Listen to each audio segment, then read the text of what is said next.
Hey, everybody. Hope you're ready to go because we've got a mandatory Rainbow Six payout here at Gulfstream Park on Saturday, August the 29th. Jason and Ronnie from our respective studios. And Ronnie, it's going to be a great day of racing.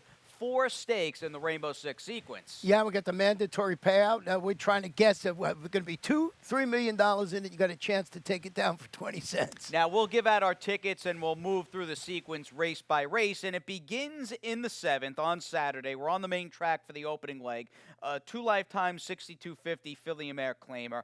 I'm going to go in a race, if I'm being honest, that confused me a little bit. I'm 1-2-5-6 to start this thing, Ronnie, with my top pick being the 6. I'm a Daredevil who's just coming in out of a turf race and is obviously back on the dirt on Saturday. Well, I went 3 deep, Jason. I went with the 1, 6, and 5, so we're sort of in agreement. I put the 1 on top. It's My Lucky Girl, who's turning back to 3/4 of a mile. I returned from a layup, and I thought it ran okay. But I did go 3 deep using your horse, too. I'm a Daredevil along with Poseidon's Princess. Now, the stakes begin in the 8th. The Proud Man for 2-year-olds on the turf. 179 for me in this race.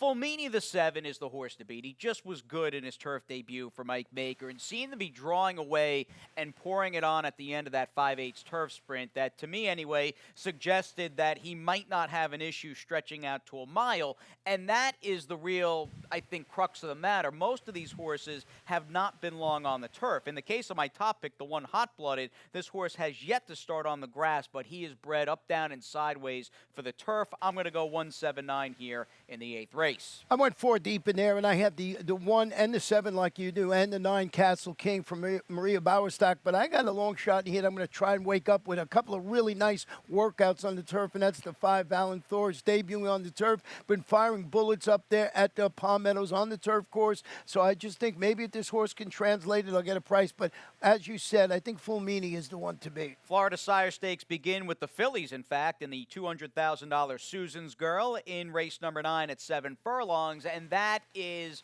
I think, the real subplot of the race. The biggest one, anyway, is the fact that this group of fillies is trying 7 on the dirt. The other main bullet point is that 4-horse rematch, mainly about 3 horses meeting up again after the Desert Vixen some 4 weeks ago. There's not a lot, I don't think, separating the 1 Freak, the 4 Go Jojo Go, and the 5 Princess Secret yet, and I'm using all 3, Ronnie. I'm 1-4-5 here.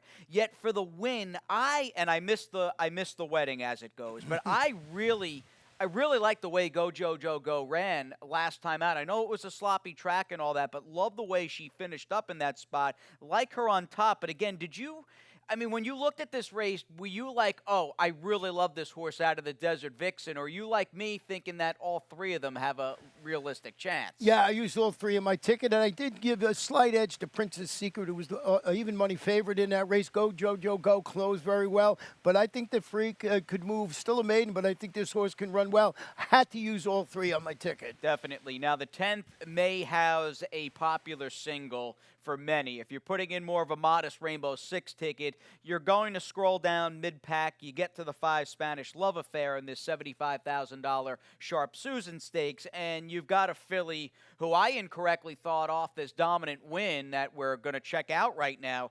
I thought she might be smack dab on a van going north to Saratoga Springs, yet she is here for her second start for Mark Casse. I mean, Ronnie, I'm singling the 5 Spanish Love Affair. How good was she in that debut? She was exceptional, and I'm singling her too. I just love that performance. You see horses win, and they win by, multiple lengths. You say, maybe this horse will bounce back, but I was just so impressed with this horse.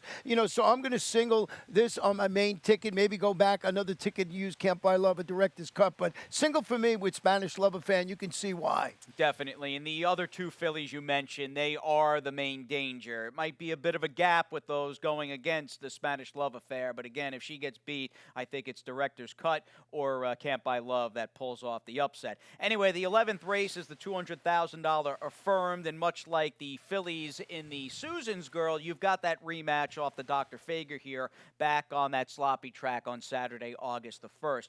Breeze on By has been just just really, really good in a short time for Ralph Nix. Yet, and I'm using him. I'm going to go 1-5-6 in this race. And first things first, you've got Breeze on By, who's one of 3 in the mix for trainer Ralph Nix. Yet I don't fully trust Breeze on By, Ronnie, and I'm using also his stablemate, the 5 Cezanne, who's already won going 7. And I felt as though with Breeze on By and the one-horse Gatsby rematching off the Fager, and my gut says Gatsby's going to be the one that benefits more with the stretch to 7, but I'm 1-5-6 here in race 11. Well, I'm 1-6-7 anyhow. The horse I'm using besides Gatsby and Breeze on By, who I do have on top and I've been impressed with, I'm using Top Boss to 7, stepping up to face winners after drawing clear. Very impressive, won that race, a 50 maiden test by 7.5 furlongs. But this is where Kathleen O'Connell sometimes wakes up. She's won a lot of these type races, so I added that one on my ticket. And I'm chalk to close things out. By the time we hit Saturday's nightcap, maybe you'll have to call your heart doctor. Who knows?